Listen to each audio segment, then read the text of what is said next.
تو اس عبارت کا مطلب یہ ہے کہ اللہ کو جھوٹ کی قدرت ہے. قدرت کو اللہ کو ہر کام کی ہے, تو جھوٹ بول سکنے کا مطلب بولنے کی قدرت ہے. بول سکتے نہیں ہیں یعنی بولتے نہیں ہیں, کیونکہ ومن اصدق من اللہ قیلا, اللہ سے زیادہ کس کی بات ٹھیک ہو سکتی ہے. تو ایسی عبارت کا مطلب جس کا صحیح مطلب بھی نکلتا ہے, غلط مطلب بھی نکلتا ہے, فتنہ پرست لوگ اس کو غلط مطلب پہ لے جاتے ہیں. تو قدرت اللہ کو ہر چیز کی ہے, نیکی کی بھی برائی کی بھی. اگر کہ یہ عقیدہ رکھے کہ اللہ تعالیٰ جھوٹ پر قادر ہے لیکن بولتا نہیں ہے, تو یہ عقیدہ رکھنا شرعاً درست نہیں ہے بلکہ کفریہ عقیدہ ہے. اللہ تعالیٰ قادر مطلق ہے, اس میں کوئی شک نہیں ہے. اور یہ سوچنا کہ اگر ہم یہ عقیدہ نہیں رکھیں گے تو اللہ تعالیٰ کا قادر مطلق ہونا پھر یہ کیسے درست ہوگا کہ ان اللہ علی کل شیء قدیر. دیکھیں اس بات کو سمجھیے گا, اللہ نے دوسری جگہ پہ فرمایا خالق کل شیء فاعبدوہ, ہر چیز کا وہ خالق ہے, تم اس کی عبادت کرو. تو اب شے کسے کہتے ہیں؟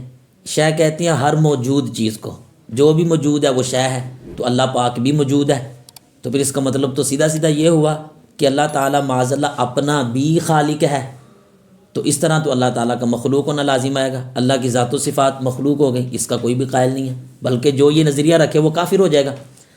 تو پھر ہم نے شے کا معنی کیا کہ ما سوی اللہ, جو اللہ کے علاوہ ہے. تو یہاں پر ہم نے اللہ کی ذات و صفات کا استثناء کیا. اللہ اللہ نے فرمایا کل خالق کل شیء فاعبدوہ, وہ ہر شے کا خالق ہے. تو جیسے یہاں پر اس کی ذات و صفات کا استثناء ہے اور اس کے خالق مطلق ہونے میں کوئی فرق نہیں پڑا, اسی طرح ان اللہ علی کل شیء قدیر, اللہ ہر چیز پر قادر ہے اور وہ قادر مطلق ہے. لیکن اس قدرت کا تعلق صرف ممکنات کے ساتھ ہے. آپ اہل سنت کی تمام کتب عقائد اٹھا کے دیکھیں, یہ بات بالکل صراحت کے ساتھ لکھی ہوئی ہے کہ اللہ کی قدرت کا تعلق ہم واجب کے ساتھ اور محالات کے ساتھ نہیں کریں گے.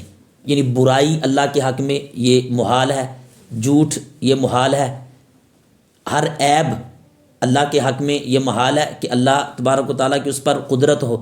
تو محالات جو ہیں اور واجب جو ہیں ان کا تعلق قدرت کے ساتھ نہیں ہے, یہ قدرت کے تحت داخل نہیں ہے.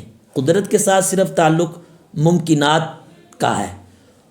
اور اگر کوئی مثال کے طور پہ فار ایگزامپل کوئی کہے کہ نہیں بھائی اللہ تعالیٰ معاذ اللہ جھوٹ پر قادر ہے, تو پھر آپ ذرا صاحب عقل ہیں تو یہ بات سمجھیے گا کہ اللہ تعالیٰ جھوٹ پر قادر ہے. اگر کوئی کہتا ہے تو ہر وہ چیز جو مقدور ہوتی ہے, جس پر کوئی قدرت ہوتی ہے, تو اس مقدور چیز کے ساتھ اللہ کے ارادے کا تعلق بھی ہوگا. ارادے کے تعلق ہونے کا مطلب یہ ہے وہ ہو بھی سکتی ہے اور نہیں بھی ہو سکتی. دیکھیں نا, آپ کو پانی پینے کی قدرت ہے, تو اس کا کیا مطلب ہے کہ آپ پانی پی لیں یا نہ پئیں. تو جو چیز مقدور ہوگی اس کے ساتھ اللہ کے ارادے کا تعلق ہوگا, یعنی اللہ اس کا ارادہ کر بھی سکتا ہے اور نہیں بھی کر سکتا. اور ہر وہ چیز جس کے ساتھ اللہ کے ارادے کا تعلق ہوتا ہے وہ امر غیب ہے.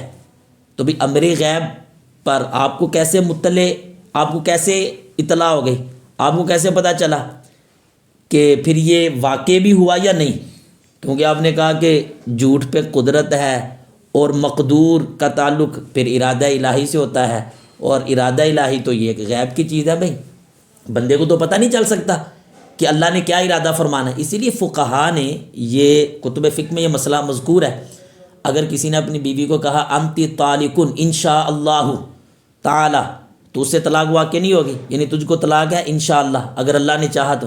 کیونکہ اللہ کا ارادہ کیا ہے یہ ہم لوگ جان نہیں سکتے, یہ ایک غیب کی چیز ہے, اللہ کے بتائے بغیر نہیں جان سکتے جب تک کہ وہ بتائے گا نہیں. تو جب جھوٹ پر آپ نے قدرت مانی تو قدرت کے ساتھ ارادہ الہی کا تعلق ہوتا ہے. ارادہ الہی ایک امر غیب ہے, تو پھر آپ کو کیسے پتہ چلے گا کہ یہ واقع بھی ہوا یا نہیں؟ پھر تو ہر چیز میں احتمال آ جائے گا نا کہ پتہ نہیں معاذ اللہ کہ اللہ نے یہ جھوٹ بولا یا سچ بولا. اور اگر کہ یہ کہ نہیں یہ ہمیں پتہ ہے کہ اللہ جھوٹ بولے گا نہیں, ہم پوچھیں گے کیسے پتہ ہے؟ وہ گیا قرآن پاک میں ومن اصدق من اللہ قیلا, اللہ سے زیادہ سچی بات کس کی ہے؟ وہ سب سے زیادہ سچا ہے. اللہ اکبر. تو اس میں بات سمجھیں, تفسیر کبیر کو آپ اٹھا کے دیکھیں, امام فخر الدین رازی نے قرآن پاک کی وہ آیت کریمہ ہے نا, وہ تمت کلمۃ ربک صدقا وعدلا, تیرے رب کی بات یہ پوری ہے سچائی میں اور عدل میں. اس آیت کریمہ کے تحت لکھا ہے, اور امام فخر الدین رازی نے یہ بات لکھی ہے ولا يجوز اثبات ان الكذب على الله محال بالدلائل السمعیہ، یعنی اللہ تبارک و تعالیٰ پر جھوٹ محال ہے، اس بات کو دلائل سمعیہ یعنی قرآن پاک سے ثابت کرنا یہ جائز نہیں۔ کیوں جائز نہیں؟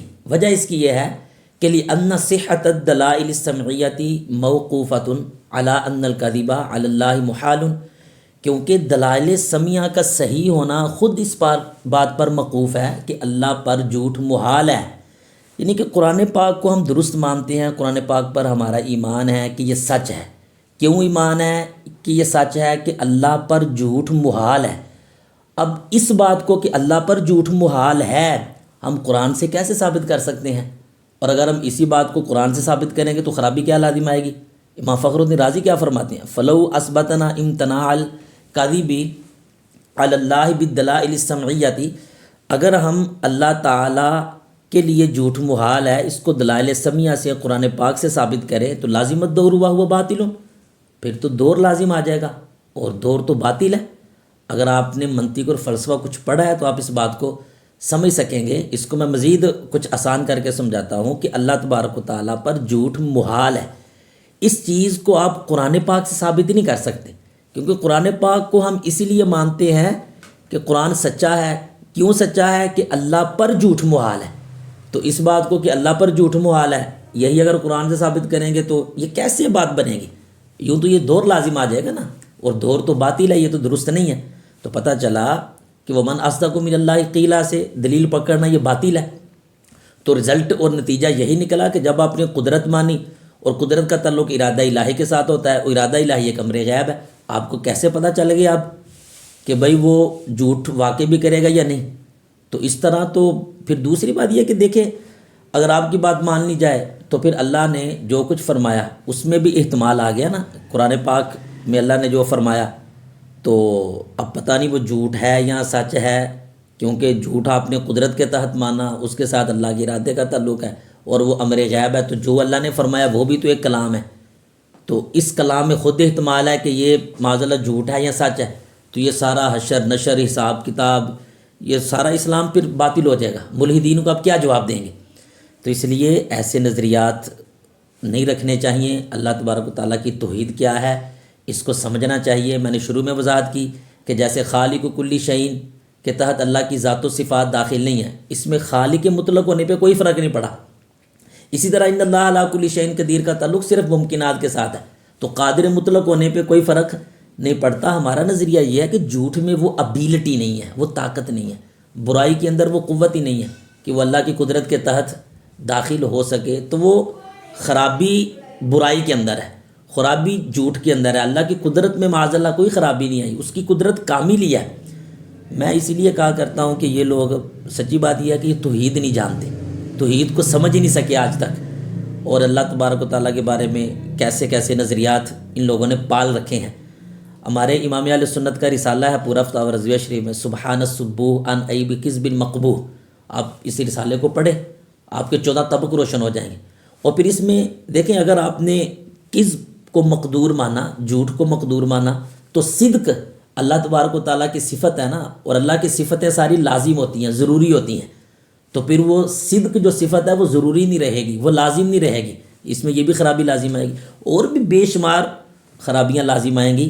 مناظرہ رشیدیہ کا خطبہ یا پڑھیں، اور اس میں یہ بات موجود ہے کہ والصلاۃ علی سید انبیائہ، کہ درود ہو اللہ کے نبیوں کے سردار پر، یعنی ہمارے نبی صلی اللہ تعالیٰ علیہ وآلہ وسلم پر۔ تو اس کے تحت اس کی شرح میں یہ بات ذکر کی گئی ہے کہ اس چیز کے تحت نبی کریم علیہ السلام کی اپنی ذات داخل نہیں ہے، یعنی کہ آپ نبیوں کے سردار ہیں لیکن اپنے آپ کے بھی کیا سردار ہیں یا نہیں، تو آپ کی اپنی ذات اس سے خارج ہے کہ یہ کہا جائے کہ آپ اپنے آپ کے بھی سردار ہیں۔ یہ بداہت عقل سے، ایک عقل صحیح جو ہے نا، عقل سلیم، وہ یہ کہتی ہے کہ یہ کیسے درست ہوگا کہ نبی کریم علیہ السلام اپنے بھی سردار ہوں، اس طرح تو اپنے آپ کا ہی سردار ہونا لازم آئے گا۔ تو بداہت عقل سے حضور نبی کریم اس سے خارج ہے۔ پھر انہوں نے اس بات کو سمجھانے کے لیے مثال دی کہ جیسے ان اللہ علی کل شیء قدیر، اللہ تعالیٰ ہر چیز پر قادر ہے، تو یہاں پر اللہ تبارک و تعالیٰ کی اپنی ذات اس قدرت کے تحت داخل نہیں ہے. ہم یہ نہیں کہہ سکتے کہ اللہ اپنے آپ پر بھی قادر ہے. اگر اللہ کی قدرت اپنے آپ پر مان لی تو پھر خرابی کیا لازم آئے گی؟ مطلب کہ وہ اپنے آپ کو فنا کرنے پر بھی قادر ہے. وہ اپنے آپ کو مطلب کہ ختم کر سکتا ہے. دیکھیں نا، بندہ قادر ہے تو بندہ خودکشی کر کے اپنے آپ کو مار دے. تو اگر اللہ کی قدرت اس کی ذات بھی ثابت کی جائے تو ہو سکتا ہے وہ اپنا خدا ہونا فنا کر دے. تو دیکھو کتنی بڑی خرابی لازم آئے گی. تو مناظرہ رشیدیہ یہ صدیوں پہلے لکھی ہوئی کتاب ہے. وہاں پر یہ صراحت سے موجود ہے کہ اس کے تحت اللہ کی اپنی ذات داخل نہیں ہے. اور ویسے بھی جب ہم عقائد کی طرف جاتے ہیں تو آپ کو پتہ ہے قرآن، سنت، اجماع اور عقل صحیح، یہ 4 دلائل ہوتے ہیں جس سے عقائد ثابت ہوتے ہیں. تو عقل صحیح سے یہ پتہ چل رہا ہے کہ ان اللہ علی کل شیء قدیر کا تعلق محالات کے ساتھ نہیں ہے اور واجب کے ساتھ نہیں ہے، بلکہ اس کا تعلق صرف ممکنات کے ساتھ ہے. مجھے امید ہے اگر آپ نے توجہ سے یہ باتیں سنی ہیں تو سمجھ گئے ہوں گے. اللہ پاک ہمیں درست نظریات رکھنے کی توفیق عطا فرمائے.